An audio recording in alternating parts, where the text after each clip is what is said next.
I take it Janine's giving us the wacky relative deal here as to how to Well, we're answering emails and questions. You got one, Michael?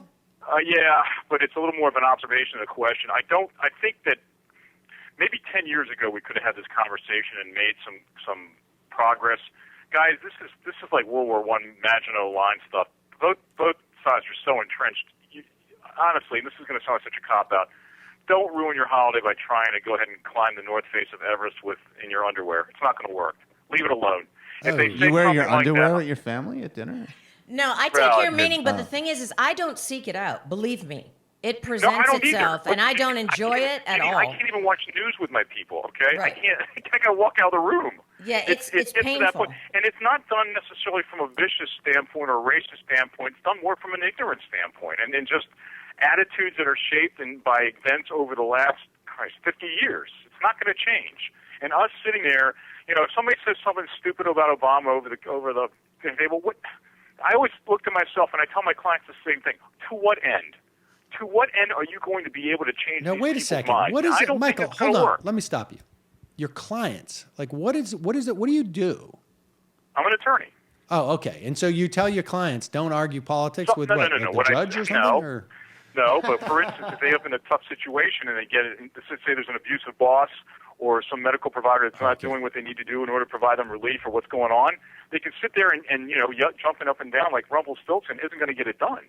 You just have to either try to reason with the person on a one-on-one basis or you walk away. Now, the one thing I will say about the holiday stuff is if you have a chance to deal with one of your less crazy relatives in an isolated situation, say you're taking a drive in a car or you're off on the part of the house by yourself and you're just watching a game or something, then it might be a time to broach it. But you're not going to. I actually like that. Michael, okay. Let's take a drive together. No, I agree. I agree with what you're saying. Let me reason with you. But and seriously, what bothers me, what emotionally bothers me, besides the fact that it's such an uncharitable and wrong-headed worldview, when my nieces and nephews were much younger, to be exposed to that's what bothered me a lot about it. I know, it's like clan members. I get that. But here's the deal.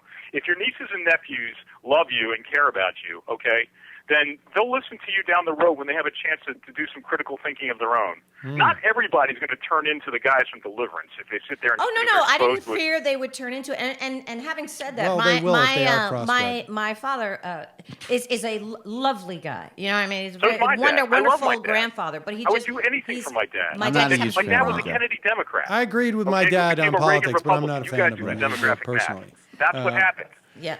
All right. Well, Michael, I appreciate you. the Italian Catholic Northeast, blah, blah, blah. There it goes. All right. We saw this. They basically flipped the switch. They flipped the table on a lot of those people with a lot of social issues.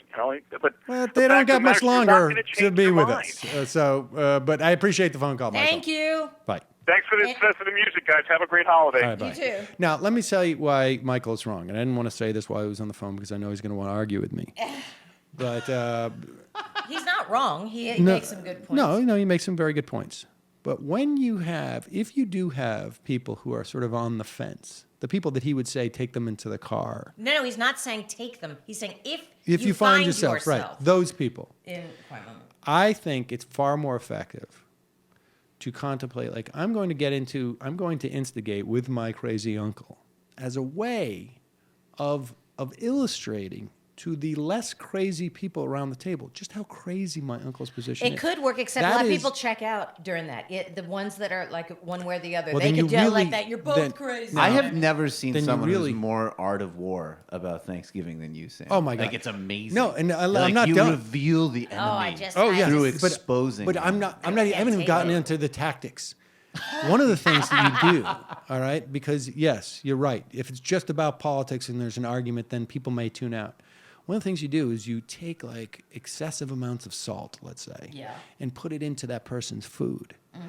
And then it's not just that they're crazy about politics. They're just generally crazy. Like they go, this is turkey, so salty, or whatever it is. I can't eat the because it's so salty. And everybody's just looking at this guy like he's so off that he can't even taste his food. They're frantically gulping water, you're spouting about Obama. A lot of recon. You've got to know which plate. You've got to be able to get the salt in there without being listen, seen. if you're gonna go down this road, you got to do it for reals. Right. But then if somebody finds out, hey, who salted this plate? It was Sam. Now your credibility. Well, now your credibility is. Then I've done it wrong. If anybody can answer that question, Sam, then I've done it wrong.